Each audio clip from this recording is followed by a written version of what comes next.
The rain poured down in heavy sheets, washing the city streets in a cold, relentless storm. A man sat on the edge of a crumbling sidewalk, his head bowed, his clothes soaked through. He had nothing left, no home, no money, no family to call. Just the weight of memories that felt heavier than the downpour above him. His name was Daniel. Just a year ago, Daniel had a good life, a stable job, a small but cozy apartment, and dreams that still felt possible.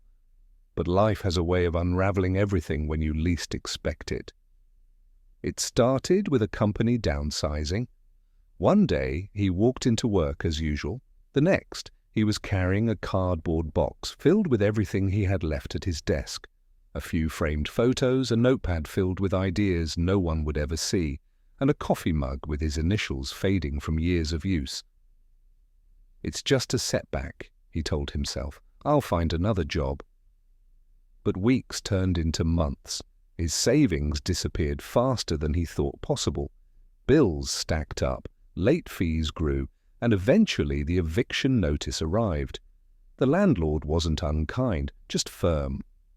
"I'm sorry, Daniel, but I can't make exceptions. You have until Friday." He left that apartment with nothing but a backpack and the realization that rock bottom wasn't a distant fear anymore. It was here. And it was real. Sleeping on park benches and station floors, he learned things he never imagined he'd have to know.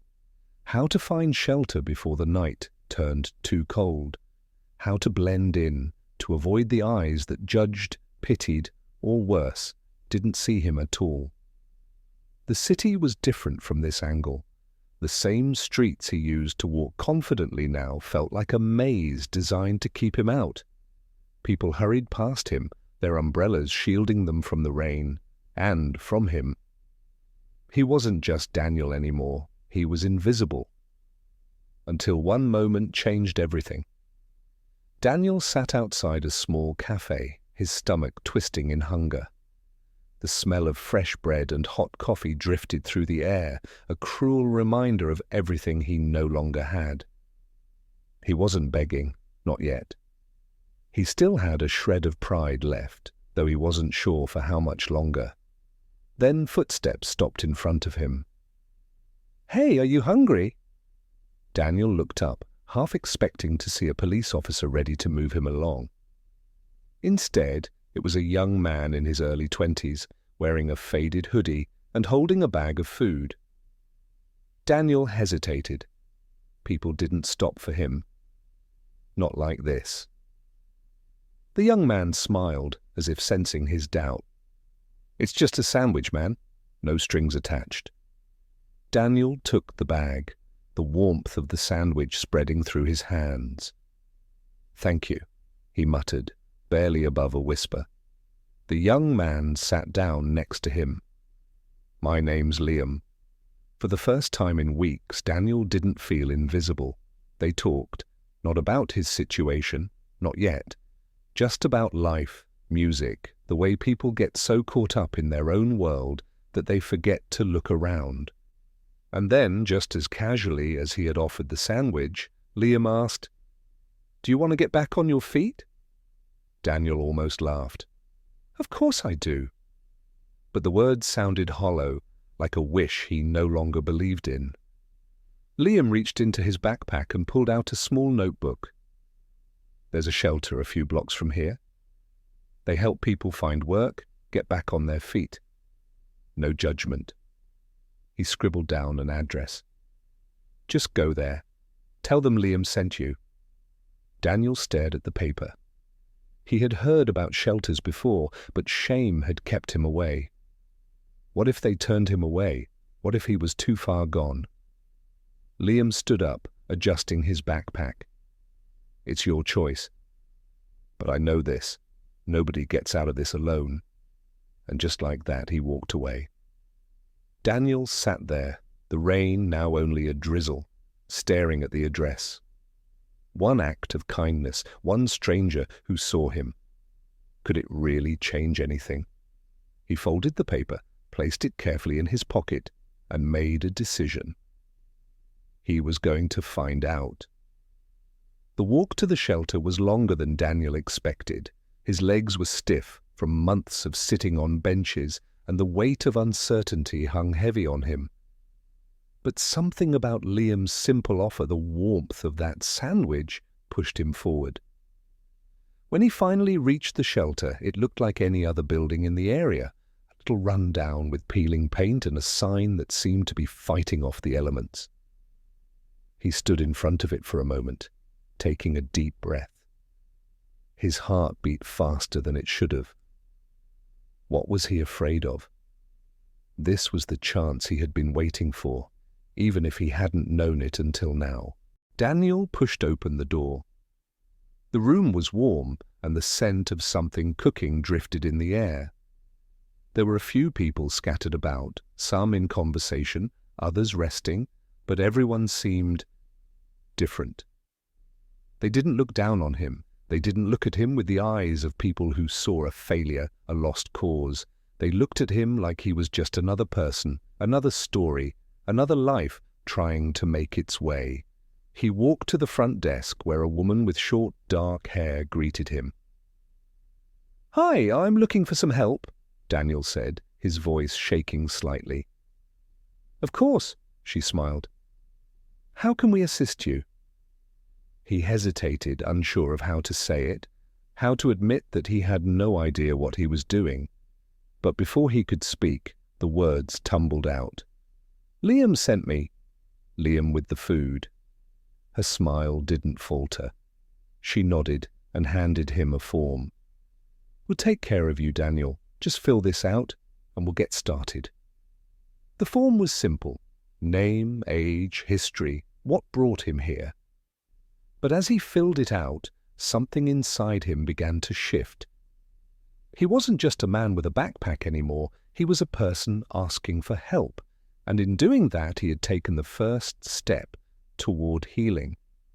Over the next few weeks, Daniel found himself returning to the shelter every day.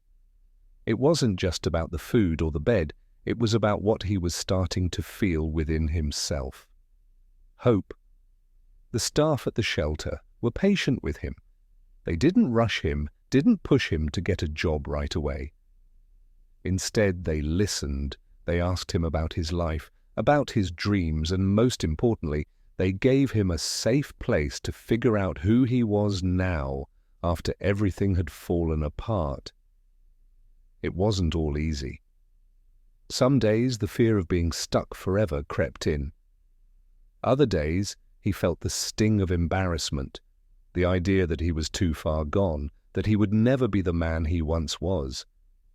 But then he'd remember Liam. The man who had stopped when everyone else walked by. The man who saw him. And slowly, something inside Daniel began to shift. One morning, as Daniel was heading to the shelter, he noticed a flyer taped to a light pole. It read, "Looking for work? Join our job readiness program. Change starts with you." The words jumped out at him. He had never thought about joining something like that before, not after losing everything. But this felt different. This wasn't just another dead-end job listing. This was a chance to change the direction of his life. With a quiet resolve, Daniel walked to the address on the flyer. It was a local community center, vibrant and filled with people moving in and out of it. Inside, the energy was different.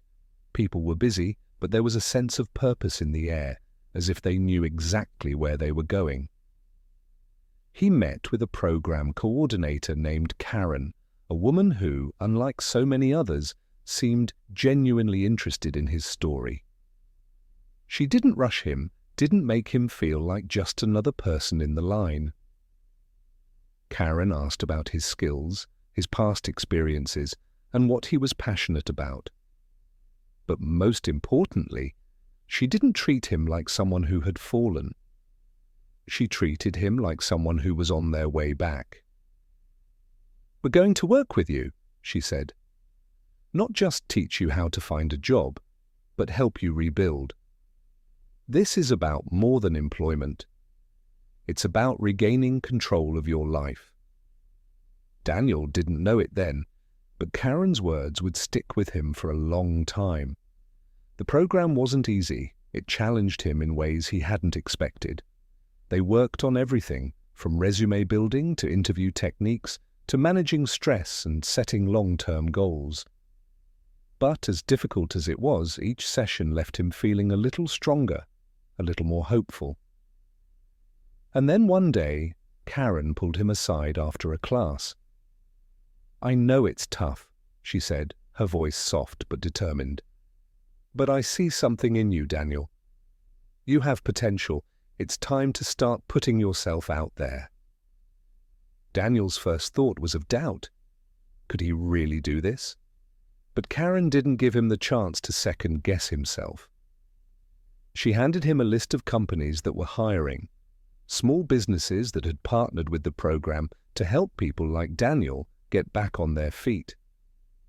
For the first time in months, Daniel felt the pulse of possibility in his chest. He wasn't just surviving anymore, he was taking steps. The very next day, he put on the best shirt he had, still a little worn but clean, and went to his first interview. He was nervous, his palms sweaty, his mind racing with all the ways it could go wrong. But something had changed. He wasn't the man who had lost everything anymore. He was the man who had found something, his hope, his drive, his resilience. When he walked out of that interview, he had no idea what the outcome would be, but he knew one thing: he wasn't going to stop trying. And when the phone rang a few days later with the offer, he couldn't believe it. He had done it. He had found a way out of the darkness, a path forward. It wasn't a straight line. It never is. But that small act of kindness, the sandwich, the words of encouragement, the time someone took to see him, had set him on a path of change. Daniel wasn't the same man who sat in the rain anymore. He had rediscovered his strength, and now he was ready to rebuild his life, one step at a time,